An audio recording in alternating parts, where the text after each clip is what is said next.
Assalamualaikum warahmatullahi wabarakatuh. Perkenalkan, nama saya Nabila Diana dari kelas Biologi B. Pada kesempatan kali ini saya akan menjelaskan tentang hukum bedah mayat untuk penelitian. Yang pertama yaitu pengertian bedah mayat atau autopsi. Secara etimologi, bedah mayat adalah suatu tindakan mengiris atau memotong bagian pada tubuh manusia sebagai istilah jirahah atau amaliyah bil al-jirahah yang berarti mengiris, melukai, dan operasi pembedahan.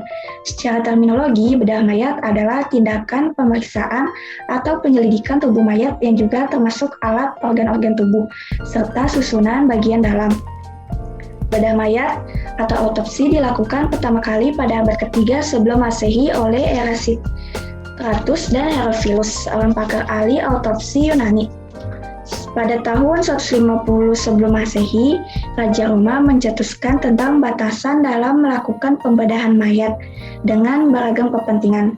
Pada abad 13, Raja Frederick II dari Jerman mencetuskan autopsi sebagai kepentingan perkembangan penelitian ilmu kedokteran. Lalu pada abad 14, autopsi dibentuk sebagai ilmu yang wajib dipelajari oleh mahasiswa kedokteran seluruh dunia. Dikutip dari jurnal Amir. Lalu, pembicaraan seputar hukum bedah mayat tidak akan lepas dari kajian fikih kontemporer, karena praktiknya sebagai halnya yang dikerjakan sekarang merupakan suatu permasalahan yang muncul saat ini. Dalam Islam, seluruh akar masalah yang ada hendaknya dicari jalan keluar atau dikembalikan kepada nas yang ada, baik Al-Quran atau As-Sunnah.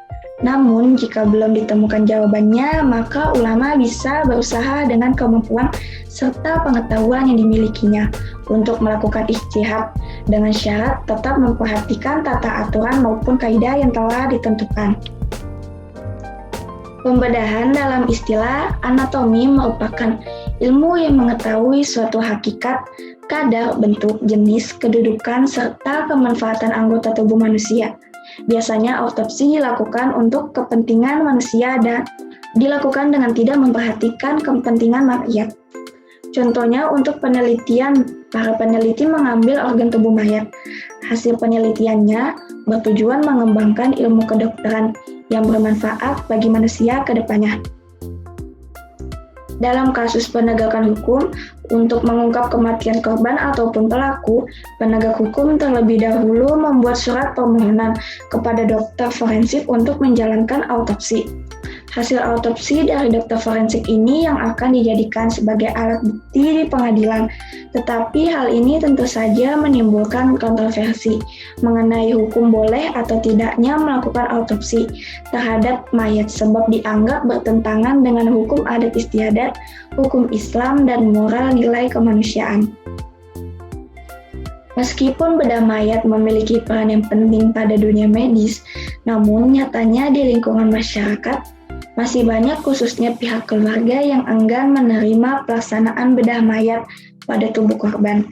Terdapat banyak pertimbangan seperti takut jenazah dimutilasi sehingga tidak diperlakukan sewajarnya ataupun hanya ingin menghormati tubuh jenazah. Lalu selanjutnya yaitu jenis-jenis bedah mayat autopsi. Proses autopsi yang dikutip oleh Abdul Aziz Khalifah Al-Qasar ada 3 jenis, yaitu yang pertama autopsi anatomi. Pembedahan mayat dilakukan untuk kepentingan pendidikan, yaitu mempelajari susunan tubuh manusia. Yang digunakan adalah mayat yang dikirim ke rumah sakit, serta telah disimpan selama 2x24 jam di laboratorium. Setelah sudah diawetkan di laboratorium, mayat disimpan sekitar 1 tahun sebelum diperlukan untuk kegiatan praktikum anatomi. Ketentuan ini terdapat pada pasal 935 KUH Perdata. Untuk mendukung terselenggaranya proses pembelajaran bidang ilmu anatomi, Fakultas Kedokteran di Indonesia menggunakan jasad yang telah diawetkan. Yang digunakan merupakan jasad yang tidak diketahui ahli warisnya, maupun seseorang yang sejak awal telah memberi persetujuan agar kelak ketika ia meninggal, tubuhnya dapat digunakan untuk pengembangan ilmu kesehatan dengan cara membuat surat persetujuan secara tertulis. Autopsi anatomi ini dilakukan di rumah sakit pendidikan dengan dokter yang ahli dalam bidang kompetensi tersebut. Lalu selanjutnya yaitu autopsi klinis, merupakan pembedahan mayat dilakukan untuk kepentingan penelitian serta pengembangan pelayanan kesehatan, bertujuan untuk melakukan diagnosa yang dapat menyimpulkan penyebab kematian seseorang. Autopsi ini dilakukan kepada pasien yang sudah meninggal dunia saat setelah dirawat di rumah sakit. Dalam melaksanakan autopsi klinis ini dilakukan dengan pemeriksaan secara lengkap, seperti pemeriksaan serologi, histopatologi, bakteriologi, toksikologi, mikrobiologi, dan lain sebagainya.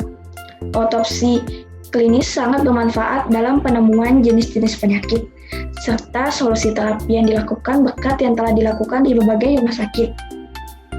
Berkat autopsi ini dapat memberikan kontribusi besar pada pengembangan ilmu kedokteran yang meluas. Autopsi klinis berkembang sejak zaman Hindia Belanda, namun perkembangannya menurun setelah Indonesia merdeka karena banyak yang enggan mempelajari di jenjang akademik selanjutnya.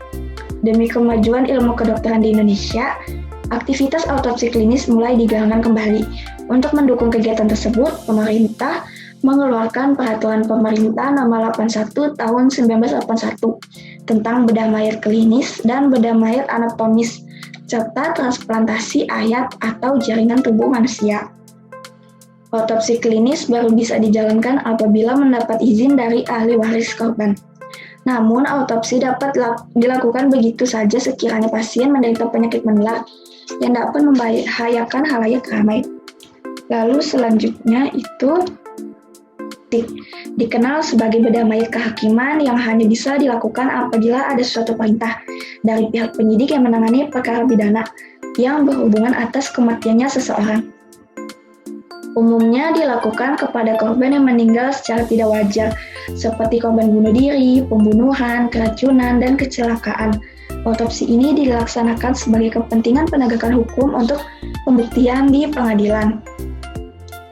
Ada berbagai kendala yang dihadapi dalam menjalankan autopsi forensik.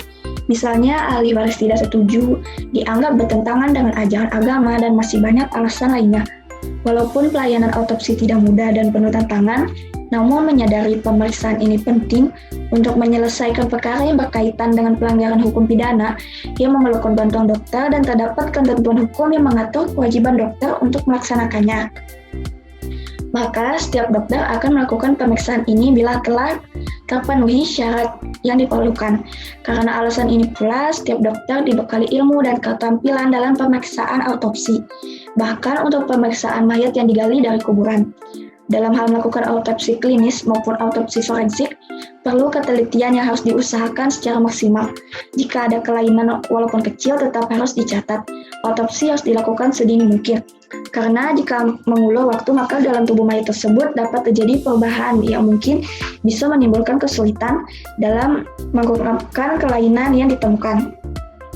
Selanjutnya, itu bedah mayat autopsi menurut hukum di Indonesia.